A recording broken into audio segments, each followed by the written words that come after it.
Hey guys, it's Mick and welcome to part 2 of the Ascension strategy. And me and Mattman were the founders of this strategy. Same from part 1. And right now, I just went back in time and I'm showing you some round 31. And we left off at part 1 at round 35. And then I take you back in time to round 31 to show you how we actually created the strategy and course. So right here we just I got down, so then we had to use the lander. We just got out of the spawn room and I came up here, but then Mattman got separated from me and he ends up going to the fire trap with all the zombies, and he's gonna use the fire trap. And then right now I'm doing an interesting course. I'm just going up and down the stairs and jumping off the balcony.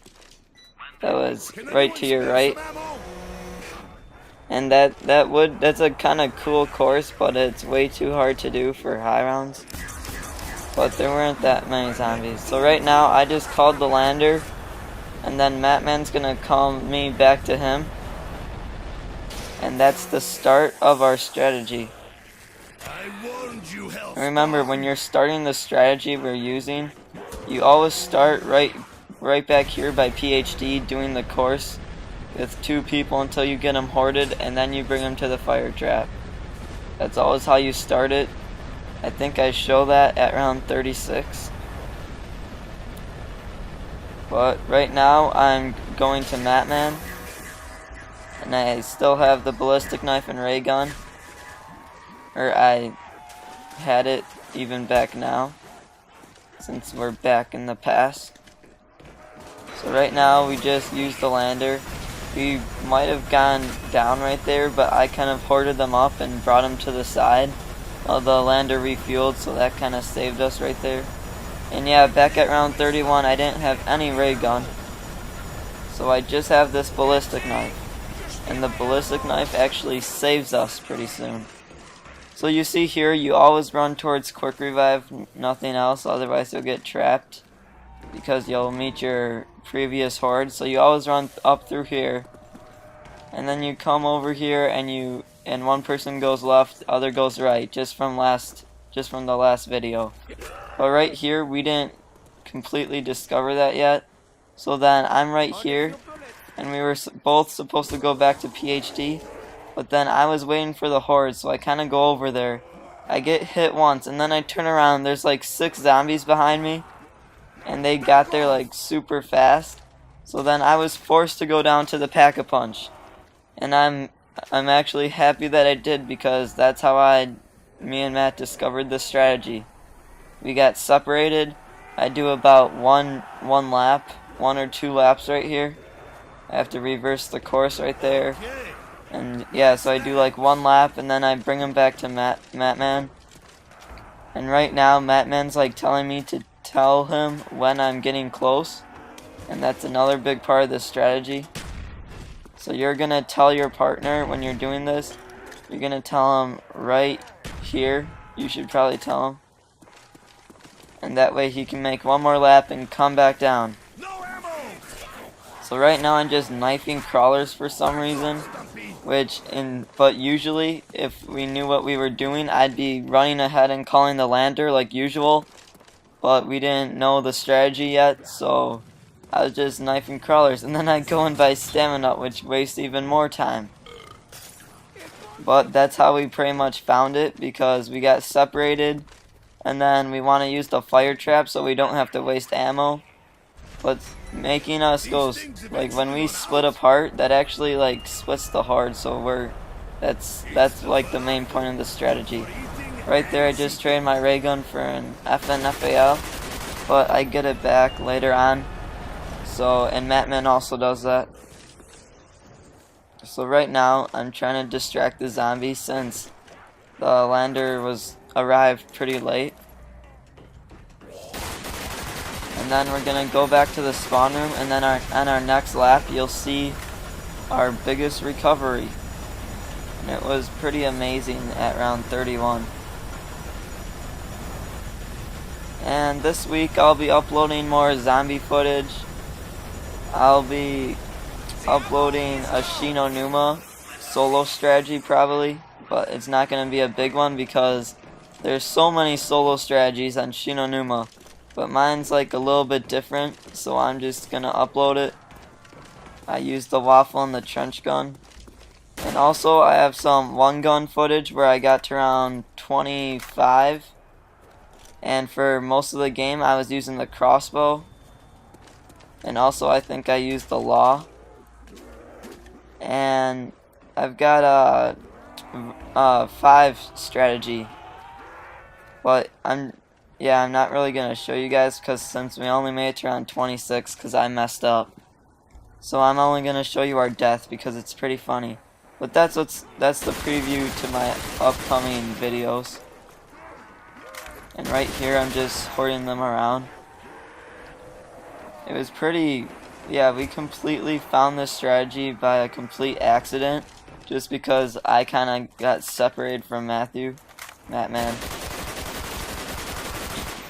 Another idea that me and Matman had after the fact, after the game was over, or we could have actually bought the AK-74U off the wall, which is right over by the fire trap by Stamina Up, as you know, and that would actually have been a good strategy because we would have always had ammo, so we would have gotten, like, that would be a good strategy if you didn't have the points that me and Matman had. And so you could also do that. That'd be a really good strategy if you're running low on points and you can't use the fire trap or something like that, or you can't get back a ray gun. So right now Matman kinda started the fire trap a little late, so there were some zombies. But right here we didn't even think about calling the lander. And instead I was gonna hoard him right there, but that didn't work out too well because I got trapped in that little narrow hallway by the box or the crate, and I got double trapped by 2 zombies. And I was just gonna hoard them there for a little, but so Matman gets me up with his thunder gun, but as soon as he gets me up, he gets stuck on me, and I block him from walking forwards. So then I don't have Juggernog here, and I just quickly shoot Matman, and if I didn't have that ballistic knife, it could have been game over right there since I obviously couldn't have normally revived him. And I might have made it back to Juggernog, possibly, but even if I did that, Matman would have died, and then we wouldn't have made it too far since next round's monkeys, and then after that, Matman wouldn't have guns, and we wouldn't have a thunder gun. So we would not have made it too far if I did not have that ballistic knife. So remember, the second player should always have a ballistic knife. Whoever has the thunder gun, then the other guy has a ballistic knife. So right now we both need Juggernog, so we have to take longer than usual in the main building. And I let Matman get it first so he can cover me with his thunder gun, I mean. And then right here I switch over to round 36. And this is the round when me and Matman switch strategies. And I go left coming out of the main building, and I head up to PhD, and he goes down to the Pack-a-Punch. And this is our very first time we switch, so we're a little bit rusty at each other's strategies. But right there you saw a bunch of zombies coming, and they were coming from the Stamina Up place over to PhD where I am. And that's usually where the zombies are going to come when you're doing this side of the strategy. And Matman zombies are usually gonna come from the spawn room where we landed with the lander. And right there I almost went down. I took like 3 hits, but I made it through just running up and down the stairs. And then Matman was a little bit late when telling me to head off PhD, so then he had to shoot that thunder gun. And also now, since he was late for that, that makes him late for calling the lander.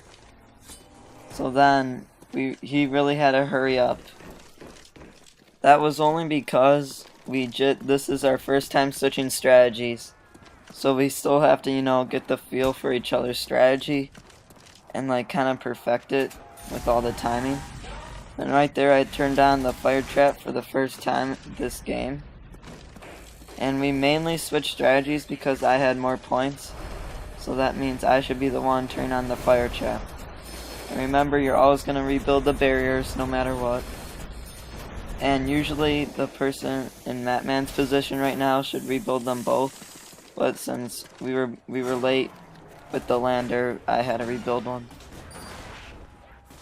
So right now, you always wait till they're starting to hit you, like right when they're on top of you, and then you use it. Something that you guys didn't get to see because I didn't have time in this video was that at the beginning of round 36, Matman actually goes down for like his fourth time, and I had like a lot more downs in the early rounds.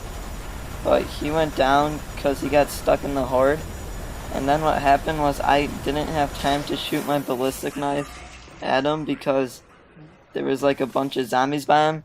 So then he just crawled on the lander, and we had to use the lander so I could get him up, which kind of screwed up the strategy for the time being. But we recovered, and then we got to this point where we are now. And right here, Matman kind of waits more, and the person in doing the PhD course should always run ahead all the way over here, because his zombies are going to come from where I was just staring at for a while. And Matman, doing the Pack-a-Punch course, he's kind of supposed to wait by the doors, by the main doors from the main building, and kind of wait for his horde. But right here, the zombies are pretty much evenly split in half.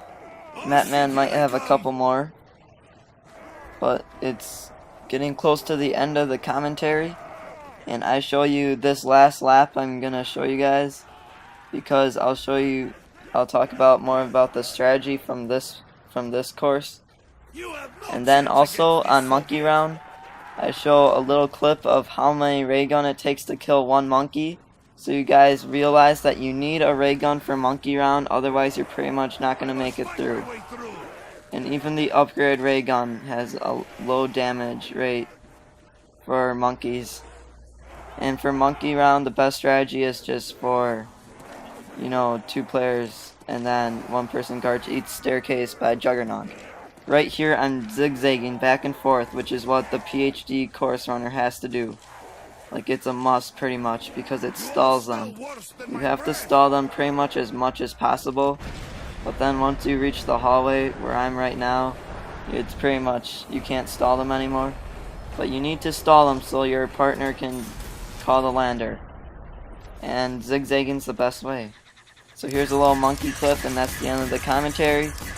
Enjoy watching round 38 when we die, and the cool editing on 38, and I'll get back to you guys later this week with more zombie footage.